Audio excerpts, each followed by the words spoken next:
QuickBooks Pro Plus Desktop 2022 OneNote presentation, restore and backup data files. Let's get into it with Intuit's QuickBooks Pro Plus Desktop 2022.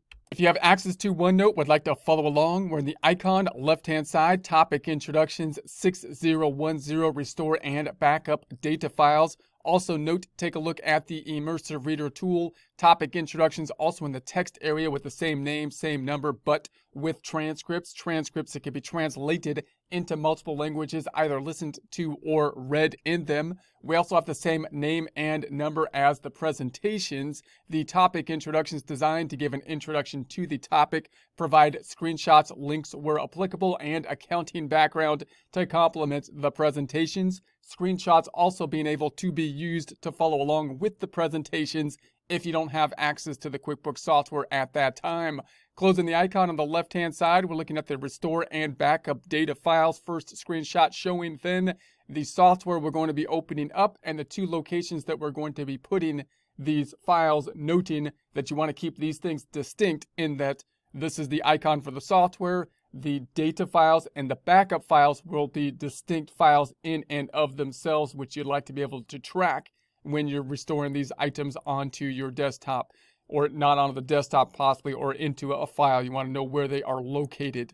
So then we're going to go down here. We're going to say we want to open the sample file. This time we're looking at the sample service-based business, opening it up. We're going to be putting that file then into our data files because this is going to be a QBW file, the data file.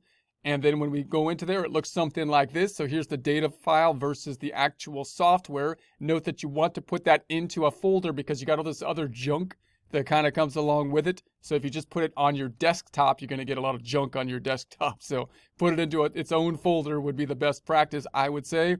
Then we're going to go to the file, drop down the backup company file, and we're going to create a local backup. And so the local backup is here to practice the backup process. We're going to be picking the local backup instead of the online backup for this process. You can look into the online backup as well, but we're going to put it on the local backup. Remember that as you back up the software, you do not want to know what your purpose of backing it up is.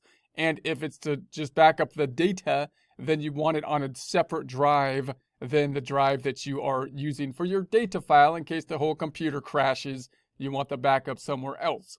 So then you could browse here. You got your options on down below. This option will limit the number of backups in a folder so you don't have too much in one particular folder. This is a reminder option down here. And typically you want the default most of the time for the complete verification recommended. Next screen for the backup process is to save it. So then we're going to save it. This is the location we're going to save it to. Notice it's a new location. So now we're going to have a backup file, which is going to be another file added to it. So this is the backup file. So we have then our icon to open the software. The backup file, which will say backup here, it'll be a QBW file as opposed to the data file, which is the one that you actually open up into the software.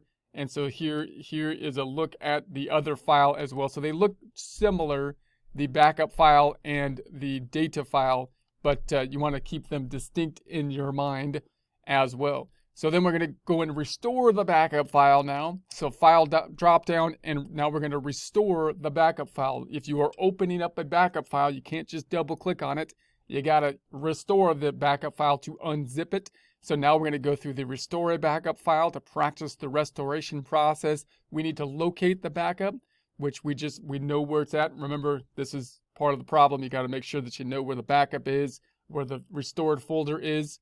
So there we're going to be picking up the backup file and picking it up.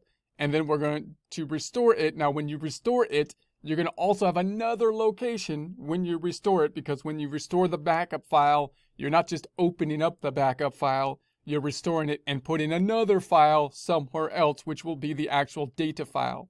So now when you restore the data file, you're going to have then another data file that will be located on your computer. So as you're using the backups, if you're using them to work along with the practice problems and jump forward and so on, then you want to make sure that you're organizing your backup files and your data files so that you know where you're at, and that's good practice for a client-based bookkeeping system as well, because you want to make sure that you have an idea of where the backup files are what the data files are and the difference between the two.